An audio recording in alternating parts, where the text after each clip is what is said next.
Hola, buenos días. El año pasado nos quedamos con una asignatura pendiente. Había sido el año homenaje al doctor Ramón Carrillo y aunque desde nuestro programa de radio instalamos ese homenaje en todos nuestros programas con información sobre su vida y obra y un concurso de preguntas y respuestas, no habíamos podido hacer este programa de televisión. Hoy tenemos la presencia del doctor Marcelo Castillo Carrillo, que es médico, es un sobrino del doctor Carrillo y también es uno de sus biógrafos. Marcelo, muchas gracias por acompañarnos. Gracias, Jorge, por invitarme a tu distinguido programa.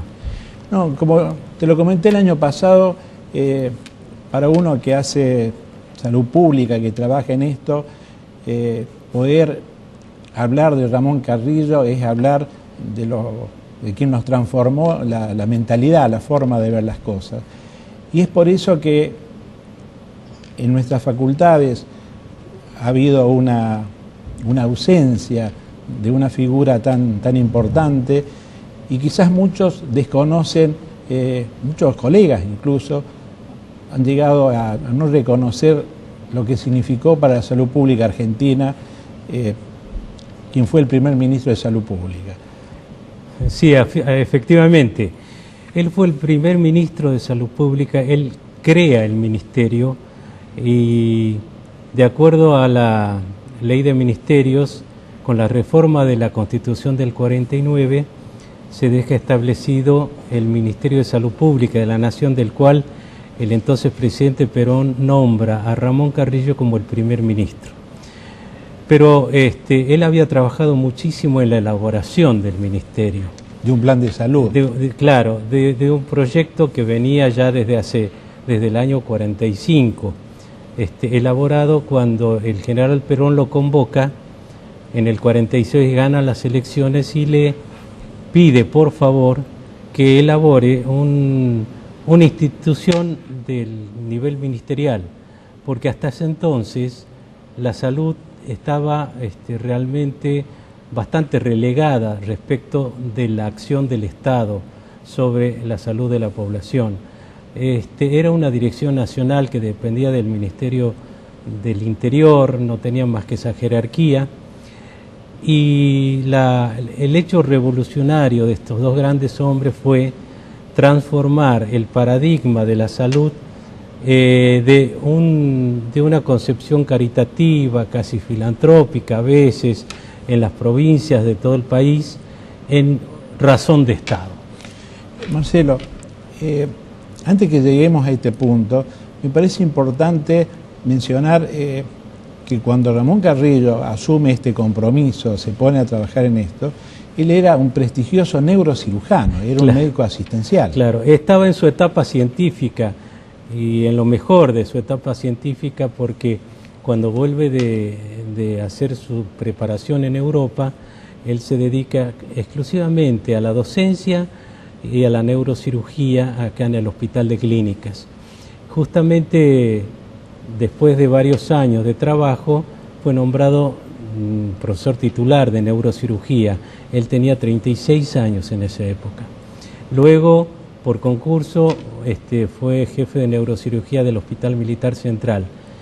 Y justamente ahí, en el año 45, cuando se producen los hechos de octubre del 45, el general Perón es trasladado desde Martín García al Hospital Militar y ahí se produce un encuentro. ¿Ellos ya se conocían? Que parece que ya se conocían de algunas reuniones previas, por bastantes coincidencias ideológicas que ellos tenían respecto de lo que tendría que ser el futuro gobierno, y con una concepción sumamente nacional, con una concepción de un profundo tinte humanista y notablemente social. Y estas características de sus pensamientos recíprocos los hicieron hacerse sumamente amigos, y el general Perón, cuando es nombrado presidente en el 46, lo convoca. Y la famosa anécdota que Perón le dice: ¿cómo es posible que tengamos Ministerio de Hacienda para cuidar, o Ganadería para cuidar a las vacas, y no tengamos ninguna institución importante para cuidar a la gente. Y entonces se pone a trabajar Carrillo. Ahí surge la Secretaría de Salud Pública. Sí, primero tenía grado de secretaría dependiente directamente de la presidencia, y progresivamente esto fue tomando forma y en el año 49 se transforma en el ministerio. Nosotros, cuando el año pasado hacíamos ese homenaje, y yo comentaba, hablábamos de la obra y cosas paradigmáticas. El paludismo era una cosa realmente muy importante en Argentina, la fiebre tifoidea. Él erradica varias epidemias. Varias. Lo más importante fue lo del paludismo, porque él, como médico del Hospital Militar, se impresionó mucho con las fichas de los antecedentes de los jóvenes que venían del interior a hacer el servicio militar, que era prácticamente las pocas estadísticas que habían en salud en la nación. Y lo impresionaba la cantidad de patologías que traían muchachos jóvenes, patologías de todo tipo, los del interior, el paludismo. Es que él empieza sus campañas en el interior. Exactamente, los del norte, el paludismo, el noreste con las parasitosis, los del sur con la hidatidosis y una serie de, y muchos de ellos que tenían patologías tuberculosas, etcétera. También él es el encargado de motorizar un refuerzo de la cantidad de camas que se duplica en Exactamente, había alrededor de 60.000 camas en todo el país, camas hospitalarias en todo el país, y cuando él va del ministerio después de 8 años de trabajo, era alrededor de 130.000 camas que él deja con la creación de nuevos hospitales en todas las provincias. Ahora, uno de los ejes de su gestión era la planificación, porque los hospitales tenían que cumplir un modelo, tenían determinado... Él había elaborado lo que hoy llamamos la planificación estratégica, con la normatización centralizada y la ejecución descentralizada, y con la regionalización, de acuerdo a las patologías de cada zona. Es cierto, el gobierno del general Perón se caracterizó por la planificación, de ahí que se hicieron el primero y el segundo plan quinquenal, y que cada ministerio tenía que presentar un plan de trabajo de duración de 5 años. Hablar de los pensamientos de Ramón Carrillo, bueno, es realmente empezar y no terminar, porque uno lee algunos de sus libros, pero hay cosas que son realmente muy precursoras, muy novedosas. Cuando él habla del hospital de Extramuros, sí. Estamos hablando de lo que es atención primaria. Exactamente, son los primeros pasos que él, con la creación de los centros de salud, el hospital de Extramuros que él decía, ya se avanza indudablemente en llevar las acciones de salud fuera del hospital a la comunidad directa. Te propongo que hagamos una pequeña pausa y desarrollamos esto que es realmente neural. Nos había quedado pendiente, Marcelo, la fuerza que pone el doctor Carrillo en la atención fuera del hospital, desde los centros de salud, desde la periferia. Sí, seguramente son los primeros pasos que él se da acá en la Argentina, y en muchas partes del mundo se toma como ejemplo el hecho de la participación comunitaria en el cuidado de la salud. De ahí que los centros de salud, decía él, no son centros de enfermedad. No tiene que concurrir solo el paciente, sino el hombre sano, porque promovía muchísimo el tema de la prevención. Educación para la salud, prevención, hospital de Extramuros, todo lo que después en Alma Ata se consagra como la atención primaria de la salud. Y él ya lo había concebido acá en nuestro país. Y yo quiero rescatar el pensamiento de él cuando dice que la acción de los médicos tiene mucho más que ver con la cultura y con la acción social que con la misma ciencia y la técnica. Porque si la ciencia y la técnica no son capaces de llegar a toda la población en las mismas condiciones, no sirven para nada. Uno de esos principios era: de nada valen los adelantos de la técnica, la ciencia, en la medicina, si no llegan a todo el pueblo en las mismas condiciones. Ramón Carrillo tiene una época de florecimiento, de apogeo, pero él renuncia, él se va del ministerio. Sí, en el año 1954, antes de que se produjera el derrocamiento del gobierno de Perón. Incluso se va habiendo advertido él a las autoridades que la situación estaba muy... Pero él también se va tiene un problema de salud. Es decir, él tenía una hipertensión arterial que realmente le producía enormes cefaleas, tenía dificultades para estudiar y escribir, que le gustaba. Y bueno, abandona el ministerio, se va antes de que se produjera la caída de Perón y va al exterior. Inclusive va y da algunas conferencias en Estados Unidos, en la Clínica Mayo. Pero como no tenía otra tarea, unos amigos íntimos lo contratan para ejercer la medicina rural en el norte del Brasil, en la zona de Belém do Pará. Y bueno, la zona del Amazonas. Sí, en la desembocadura del Amazonas. Él, como no tenía otra alternativa para la sobrevivencia de él y sus dos hijos, con su esposa, decide ir a Belém, y bueno, y 2 años después fallece como consecuencia de una complicación vasculocerebral por la hipertensión. Yo creo que es necesario, muchos lo sabemos, pero muchos no, que él, la situación que tiene que vivir en Brasil, desde el punto de vista económico, es realmente muy limitada. Sí. Situaciones... Conozco porque he visto cartas dirigidas a sus hermanos, entre ellos a mi madre, que era una de sus hermanas, porque él era el mayor de 11 hermanos. Y bueno, colaboraban para su sustento allá en Brasil, y mientras tanto estaba exiliado porque no podía volver al país. Ya empezaban las persecuciones políticas, había mucha miseria y mediocridad en el tema, no se permitía ni siquiera que él pudiera venir a visitar a su familia, ¿no? Y cuando se muere en el 20 de diciembre del año 1956, lo más triste fue que tampoco permitían repatriar sus restos.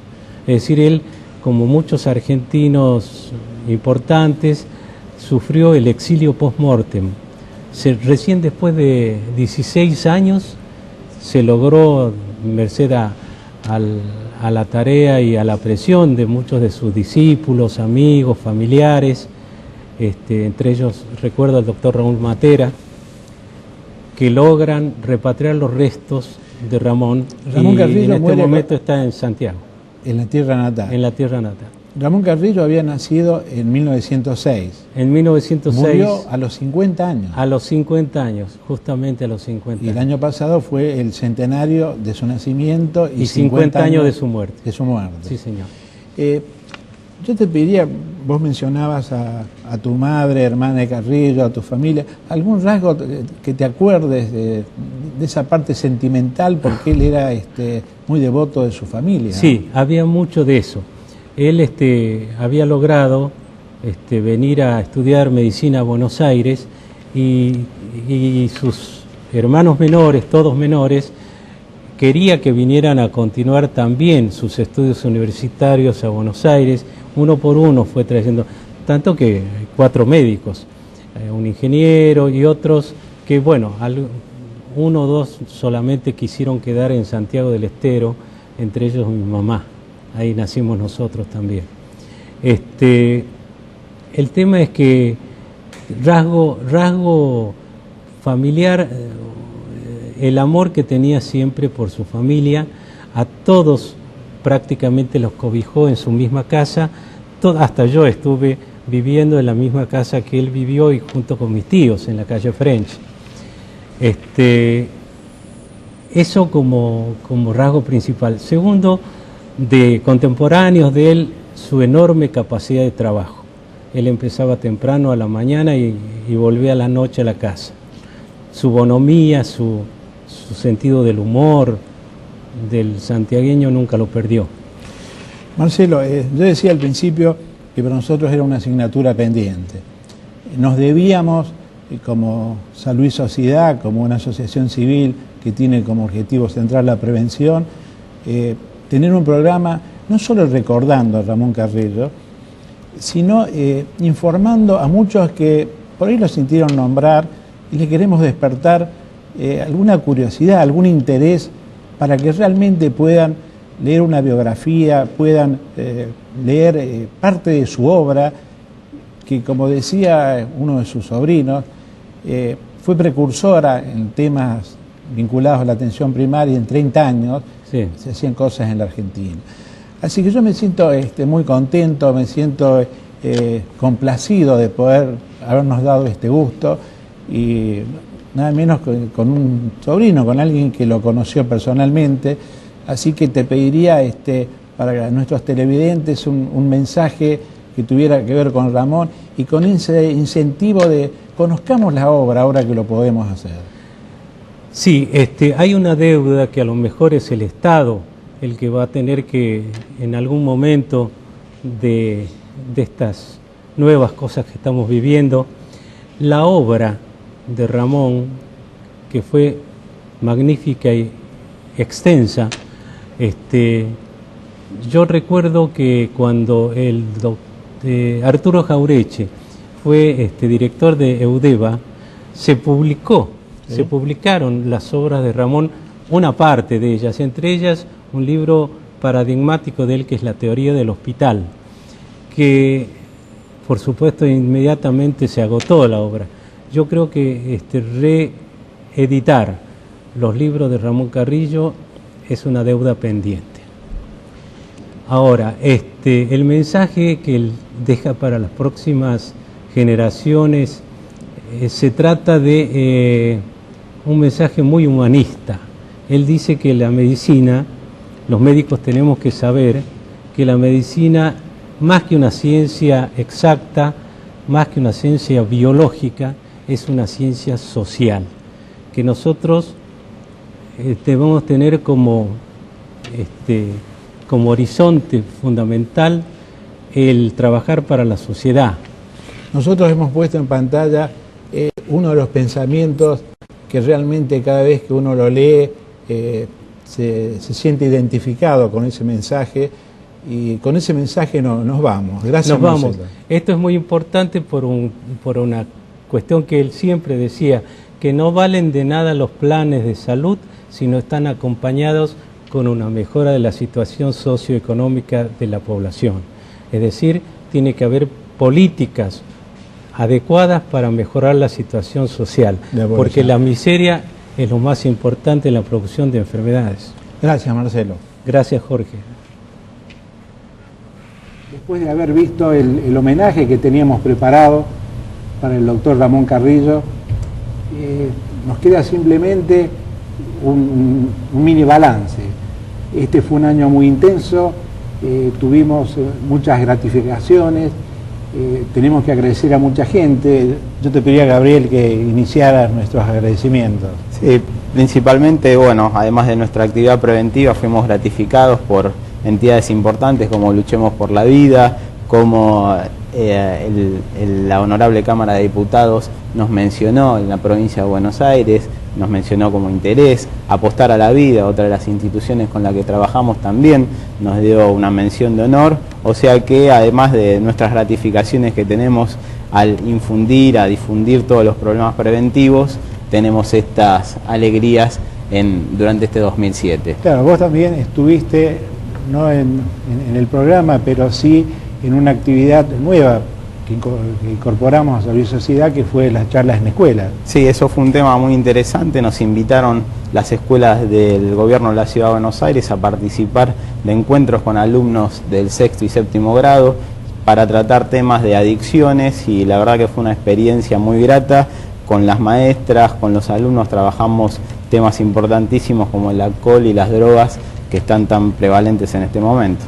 Con vos, Paula, hicimos notas en la calle, hicimos entrevistas en exteriores. Sí, la verdad que sí, muchas cosas, y sobre todo muy contentas por estas últimas menciones que tuvimos. Bueno, se nos va el tiempo, se va el año. Dentro de nuestros agradecimientos están permanentes a quienes nos han posibilitado hacer Salud y Comunidad TV, como también nos posibilitan el programa de radio y las otras actividades, a nuestros sponsors, a las obras sociales que confiaron y siguen confiando en nosotros, y a ustedes, a quienes nos han acompañado, que nos hacen llegar sus opiniones, sus comentarios, sus sugerencias, que hemos incorporado. Algunos de nuestros programas fueron fruto de los mensajes o llamados telefónicos hablándonos de temas que les interesaban. Esperamos que el próximo año, a partir del próximo programa, podamos seguir contando con la compañía de ustedes y llevándoles información, ayudando a concientizarlos, ayudarlos a tomar partido, porque de los temas en general que estamos trabajando son temas que nos hacen a la necesidad de todos. Cuando hemos hablado de alcohol, cuando hemos hablado de seguridad en el tránsito, cuando hemos hablado de prevención, estamos hablando de lo que tenemos que hacer, cada uno en particular, y de lo que esperamos que haga el resto de la comunidad, ya sea el Estado, ya sean las escuelas, ya sean nuestros médicos, todos. Gracias por lo que nos han ayudado, apoyado, acompañado, y les deseamos muy felices fiestas y un venturoso 2008.